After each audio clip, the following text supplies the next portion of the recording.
사역훈련 2단계까지 모든 훈련의 과정을 마치고 지난 시간들을 돌아보면서 학창시절 체육시간에 했던 장거리 달리기가 생각났습니다. 사실 특별히 잘하는 운동이 있었던 것도 아니지만 그 중에서도 장거리 달리기는 가장 싫어하는 것이었습니다. 숨이 차오르며 곧 쓰러질 것 같은 고통도 힘겨웠지만 무엇보다도 꽤 긴 시간을 거의 꼴찌로 달리는 내 모습이 너무 창피했습니다. 사역 훈련을 받는 동안에 나는 장거리 달리기를 하던 학창 시절의 모습 그대로였습니다. 한 곳에 이르러는 해가 진지라 거기서 유숙하려고 그곳에 한 돌을 가져다가 베개를 삼고 거기 누워 자더니 꿈에 본즉 사닥다리가 땅 위에 서 있는데 그 꼭대기가 하늘에 닿았고 또 본즉 하나님의 사자들이 그 위에서 오르락 내리락하고 창세기 28장 11에서 12절. 야곱이 하란을 향해 가던 한 곳에서 볼 수도 들을 수도 없었던 엄청난 체험을 한 것처럼 훈련 기간 동안 살아오면서 한 번도 경험하지 못했던 일들이 쉴 새 없이 몰아쳤습니다. 큰 수술은 아니었지만 갑작스런 수술로 심적 고통이 적지 않았고 이사를 하는 과정에서 서로 날짜가 맞지 않아 이삿짐 전체를 한동안 컨테이너에 보관한 채 지냈는가 하면 집주인은 계약 관리를 정리하는 과정에서 막무가내로 지나친 요구를 하기도 했습니다. 새벽부터 출근해야 하는 직장 생활과 복잡하게 얽힌 주변 환경 속에서 하루하루를 힘겹게 버티며 말씀으로 살아내고자 힘썼습니다. 전적으로 하나님만을 의지하지 않고서는 견디기 힘든 시간들이었습니다.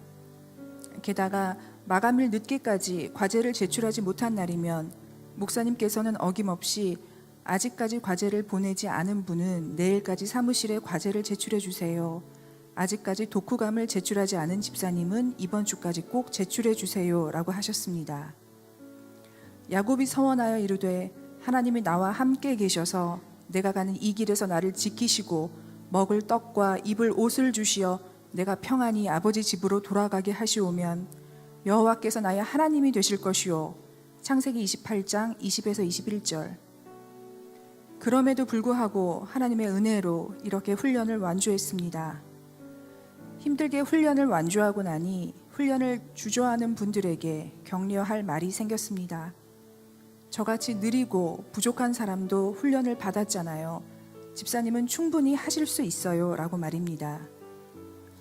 여호와께서 이르시되 가서 이 백성에게 이르기를 너희가 듣기는 들어도 깨닫지 못할 것이요 보기는 보아도 알지 못하리라. 이사야 6장 9절. 아무리 맛있는 음식도 먹어봐야 그 맛을 알듯이 제자 훈련과 사역 훈련을 해봐야 말씀의 단맛을 알 수 있다고 말씀드리고 싶습니다. 주일 늦은 저녁 3시간이 넘는 목사님의 집중적인 교육을 받으며 몸은 다소 피곤했지만 영은 말할 수 없는 기쁨으로 충만했습니다. 말씀이 영혼을 소성시킨다고 했는데 영의 생각으로 살아가는 기쁨이 바로 이런 것이구나 하는 것을 깨달을 수 있었습니다. 그러게 훈련 기간 동안 그리스도인다운 모습으로 점차 변화되어 믿음이 자라고 있는 스스로를 발견하며 감사할 수 있었습니다. 이전까지의 나는 종교적인 언어를 사용하면서 적당한 수위에 죄를 섞어 큐티를 하고 회개를 하며 이 정도면 충분히 내려놓고 있다고 자기 만족의 선을 그어놓고 그 선을 넘어서려 하지 않았던 고집센 바리새인이었습니다. 그러나 사역 훈련을 통해 진짜 내 모습이 말씀 앞에 적나라하게 드러났고 하나님은 더 내려놓으라 말씀하시며 내 욕심을 하나하나 가지치기에 나가면서 내가 얼마나 죄인인지를 깨닫게 하셨습니다. 이제 사역 훈련의 모든 과정이 끝났습니다. 훈련의 과정을 잘 통과했다는 새로운 의가 또 내 안에 올라오지 않도록 경계하고 날마다 해야 하는 삶의 과정으로 말씀을 묵상하겠습니다. 훈련의 목적이 십자가를 지고 나를 죽이며 남을 살리는 길을 가라 하시는 것임을 기억하겠습니다.